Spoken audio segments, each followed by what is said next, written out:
Quero falar sobre um dos meus maiores desafios.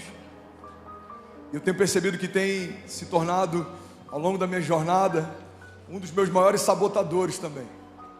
Porque algumas áreas a gente vai consolidando fundamentos da fé, a gente vai consolidando constância, a gente vai consolidando o lugar secreto.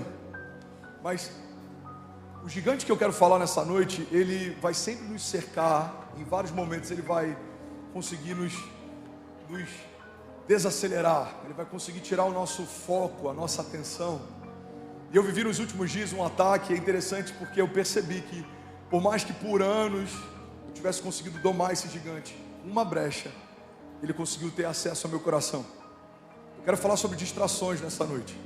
O tema da mensagem de hoje é cuidado com as distrações. Fala para quem está do seu lado, cuidado com as distrações.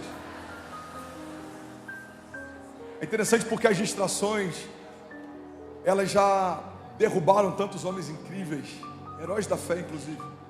As distrações, elas já abriram tantas brechas em homens de Deus. A história de Davi, ela carrega um momento da história dele que é um ícone em relação a um homem de Deus que se distraiu e por conta disso fez o que se arrependeu no futuro. A Bíblia diz que Davi, ele estava no palácio e era primavera, tempo em que os reis iam para a guerra. E porque ele se distraiu por um momento, ele deu uma brecha que trouxe vergonha sobre todo o seu reinado. Até hoje, milhares de anos depois, falamos de tudo que Davi viveu com Deus, mas também falamos de uma vergonha que Davi carrega no seu ministério. Isso trouxe consequências sobre a sua família, isso trouxe consequências sobre os seus filhos, isso trouxe consequências sobre o seu legado. Irmão, um momento de distração pode roubar de você algo que Deus tinha liberado para você. Um momento de distração pode manchar um ministério, pode manchar um legado. Um momento de distração pode destruir seu casamento. Alguém está comigo? Diga amém. Então falar sobre distrações é tão importante quanto tudo que a gente tem falado nas últimas semanas. Ministrei uma série inteira sobre as emoções. A Bíblia diz que sobre tudo que se deve guardar, guarda o teu coração, porque dele procedem as fontes de vida. Falamos sobre a centralidade de Jesus. Jesus é o centro e tudo que não é ele se torna periférico, secundário. Falamos sobre o caráter de Jesus. Eu preguei uma série inteira sobre isso. Eu quero ser quem ele é, eu quero ter o que ele tem. Falamos sobre tantos fundamentos da fé, mas sabe o que é interessante? Por mais que todos esses fundamentos possam estar muito bem arraigados na gente, muito bem estabelecidos na gente, se a gente se distrair, mesmo sabendo o que você sabe, mesmo vivendo o que você já viveu, você pode abrir espaço para algo que você não deveria dar espaço. As distrações, elas abatem homens maduros e homens imaturos. As distrações abatem homens apaixonados por Deus e alguns que nem sabem quem Deus é.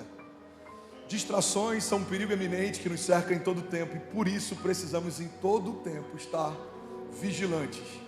E é por isso que eu quero falar sobre distrações hoje, porque eu sei que alguém aqui pode estar imerso em um grande mover de avivamento e ainda assim se distrair. Eu sei que alguém pode estar vivendo um momento de romper financeiro extraordinário e ainda assim se distrair, porque distrações, elas não se importam com a magnitude do que você está vivendo, elas só querem um segundo da sua atenção para colocar tudo isso em xeque. Foi assim com Adão e Eva. Estavam no melhor lugar, supridos de todas as formas, tinham um relacionamento com o próprio Deus. O tempo não era limitado, foram feitos para a eternidade. A morte nem existia, entra na história depois da sua queda. Não havia medo, não havia dor, não havia vergonha, não havia culpa. Eles estavam nus porque não precisavam do que se envergonhar, não precisavam se cobrir. Mas um momento de distração fez com que no melhor lugar da face da terra pudesse entrar o pecado, porque alguém se distraiu por alguns minutos. Alguém está comigo ainda? Diga amém.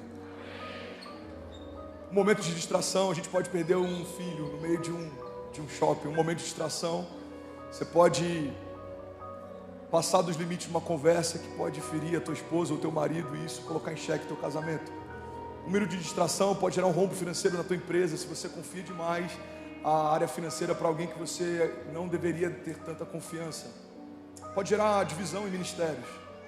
Um minuto de distração pode fazer com que alguém coloque preço em Jesus e com um beijo possa entregá-lo como sendo o Messias aguardado. É sobre isso que eu quero falar nessa noite. E por mais que pareça talvez preocupante o início da mensagem, eu quero te levar para um lugar mais alto em Deus. Quando fechamos essas brechas, não há impedimento, resistência, não há nada capaz de nos impedir de viver a plenitude da vontade de Deus. Você está comigo? Diga amém. Então, para isso eu estabeleci a mensagem de hoje em 2 pilares fundamentais. Para que a gente feche as portas de acesso às distrações, a gente precisa fazer 2 coisas: colocar em ordem as vozes ao nosso redor e colocar em ordem a nossa fé. De nada adianta termos uma fé bem estabelecida se damos acesso a pessoas que não nos dão destino. De nada adianta termos bons conselheiros se nenhum deles edifica a nossa fé. Então, quando os conselhos que me cercam, as vozes que eu ouço e os meus fundamentos de fé estão bem estabelecidos, eu me torno imparável. Porque é impossível parar alguém que está firmado debaixo de uma palavra de Deus e que não se assenta na roda dos escarnecedores, que não para ouvir quem não tem nada para falar. Irmão, você se torna imparável.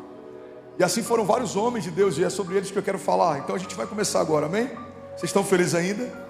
Primeiro pilar fundamental, primeira chave da mensagem de hoje: você precisa colocar em ordem as vozes ao seu redor.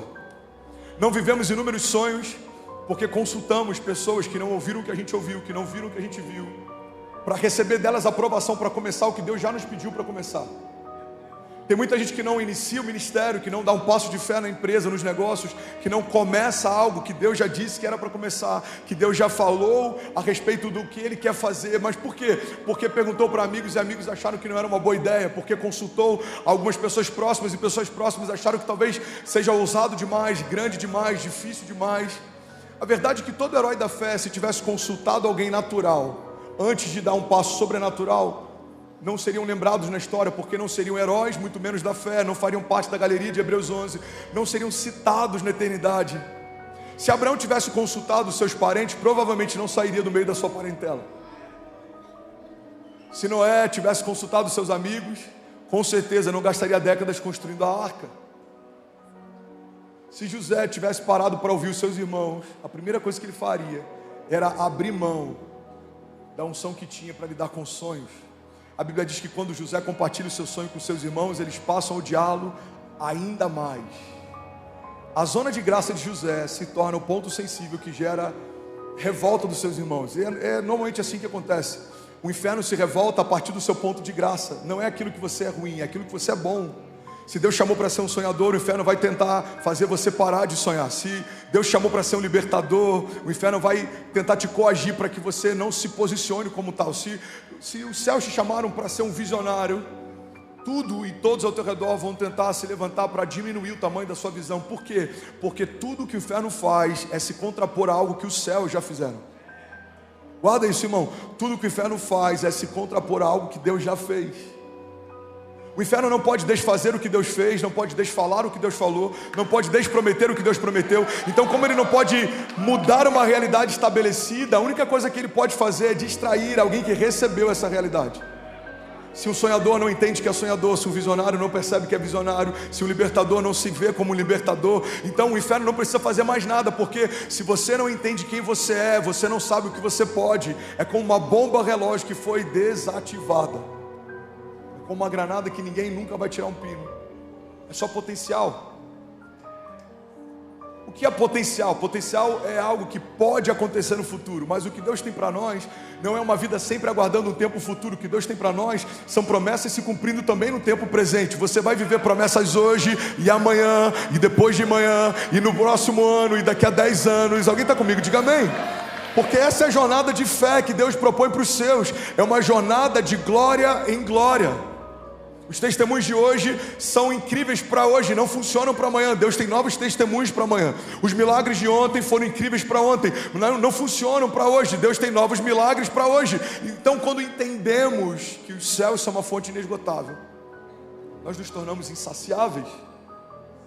A primeira coisa que eu preciso fazer é colocar em ordem as vozes ao meu redor. Nem todo mundo merece espaço de fala no seu coração. Nem todo mundo construiu uma história que deu para ele a autoridade de se tornar um conselheiro para você. Nem todo mundo pode opinar sobre algo que Deus já